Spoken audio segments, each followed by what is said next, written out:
የአርቲስት ነጻነት ወርቅነህ አጭር የህይወት ታሪክ። ሁለገብ የኪነ ጥበብ ባለሙያ አርቲስት ነጻነት ወርቅነህ እምሩ የካቲት 10 1974 ዓመተ ምህረት ከአባቱ ከአቶ ወርቅነህ እምሩና ከእናቱ ከወይዘሮ ምናለሸዋ ይፍሩ በአዲስ አበባ ከተማ በፖሊስ ሆስፒታል ተወለደ። ለቤተሰቡ አራተኛ ልጅ የሆነው ነጻነት 5 ወንድሞችና 1 እህት በነበረው ቤተሰብ ውስጥ በኡራኤል ሰፈር አደገ። የአንደኛ ደረጃ ትምህርቱን በአስፋው ወሰን፣ የሁለተኛ ደረጃ ትምህርቱን ደግሞ በምስራቅ አጠቃላይ አጠናቋል። አርቲስት ነጻነት ወርቅነህ የ16 ዓመት ልጅ ሳለ ለጥበብ ፍቅር ያሳየ ነበር። በ1992 ዓመተ ምህረት ከሩሲያ ባህል ማዕከል ጋር ተዋወቀ። በፑሽኪን ቆይታውም በግጥሞች በወጎች መሃል የሚተላለፉ የተመልካችን ቀልብ የሚይዙ በርካታ ድራማዎችን ሰርቷል። ነጻነት በአንድ በኩል ፍሬሽማንን በፑሽኪን እያሳየ የመጨረሻ ኃጢአት የሚል በቀበሌ አዳራሽ ውስጥ የተሰራ ቲያትርን በማሳየት አቅሙን ለሕዝብ በይፋ አስመስክሯል። የነጻነት ኪነጥበባዊ አበርክቶች በቲያትር በፊልምና በሬዲዮ ድራማ የሚገለጹ ነበሩ። አርቲስት ነጻነት ወርቅነህ በይቅርታ ምሽት በማዘጋጃ ቲያትር ቤት ለመጀመሪያ ጊዜ በቲያትር ቤት ደረጃ የሰራው ሲሆን በመቀጠልም በብሔራዊ ቲያትር ካብ ለካብ የሚባል ቲያትር ላይ የትወና ብቃቱን አሳይቷል። የዳዊት እንዚራ፣ ፍሬሽማን፣ የጓሮ ጌታ፣ የብሩክታዊት ስጦታ የተባሉ ቲያትሮች የሰራ ሲሆን ፍሬሽማን የራሱ ድርሰትና በሕዝብ ዘንድ ከፍተኛ ተቀባይነት ያገኘበት ስራው ነበር። በኢትዮጵያ ቴሌቪዥንም ሲተላለፍ በነበረው ስንቅ ፕሮግራም ላይ በአዘጋጅነት እና በዳይሬክተርነት እንዲሁም በተዋናይነት ሰርቷል።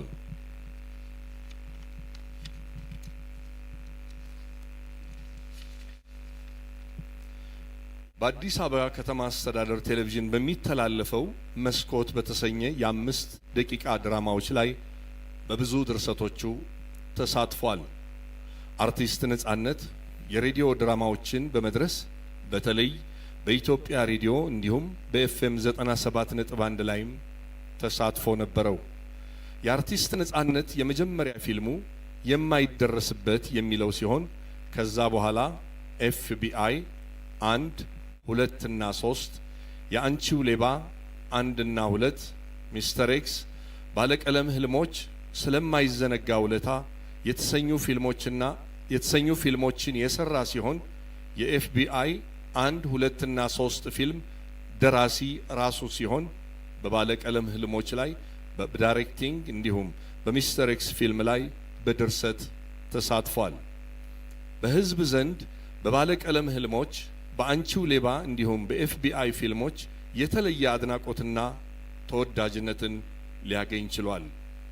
የሁሉም ወዳጅ የሆነው አርቲስት ነጻነት ደራሲ፣ ተዋናይ፣ ዳይሬክተር ብቻ አልነበረም። እጅግ የተዋጣለት የቴሌቪዥን ፕሮግራም አቅራቢም ጭብር ነበር እንጂ። በተለይ በኢቢኤስ ቴሌቪዥን በሚተላለፈው የቤተሰብ ጨዋታ በየፕሮግራሙ አዳዲስ ቃና እየጨመረ ለዓመታት ፕሮግራሙ በህዝብ ልብ ውስጥ እንደተወደደ እንዲሁም ሳይሰለች እንዲታይ አስችሎታል።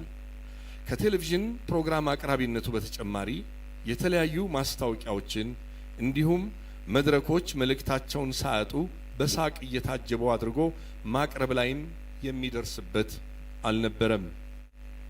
አርቲስት ነጻነት ወርቅነህ ሌሎች ሲደሰቱ ከማንም በላይ ይደሰታል። በበርካታ ችግሮች ቢያልፍም ሳቅ ከምንም በላይ መድኃኒት ነው በሚለው አስተሳሰቡ ለዓመታት ዘልቋል። አብረውት ለሚሰሩ የኪነ ጥበብ ባለሙያዎች ልዩ ክብር ያለው ነጻነት ለሰዎች በመድረስ የሚያምን በሰዎች የደስታና የሐዘን ጊዜም ቀድሞ የሚገኝ መሆኑን የቅርብ ጓደኞቹ ይመሰክራሉ። ለሰው የሚያሳየው የደግነት ባህሪም በሁሉም ዘንድ የሚያስወድደው ነበር። አርቲስት ነጻነት ወርቅነህ ከቅርብ ጊዜ ወዲህ ህመም አጋጥሞት በሀገር ውስጥና በህንድ ሀገር ሕክምናውን ሲከታተል እንደነበር ይታወቃል። እረፍት እንዲያደርግ በሐኪሞች ቢነገረውም ነጻነት ግን የሙያው ፍቅር ሊያሳርፈው አልቻለም። በቅርብ ወዳጆቹም እሱን ለማዳን ከፍተኛ ጥረት ተደርጎ ነበር። ሆኖም ግን አርቲስት ነጻነት ወርቅነህ ከንጹህ ዘር በላይ ጋር ትዳር የመሰረተ ሲሆን የሶስት ልጆችም አባት ነበር። ነጻነት ወርቅነህ ነጻነት ወርቅነህ አርብ ጥር 8 2018 በድንገተኛ ህመም ከዚህ ዓለም ድካም አርፏል። እግዚአብሔር ነፍሱን በመንግስተ ሰማያት ያሳርፍልን።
አሜን።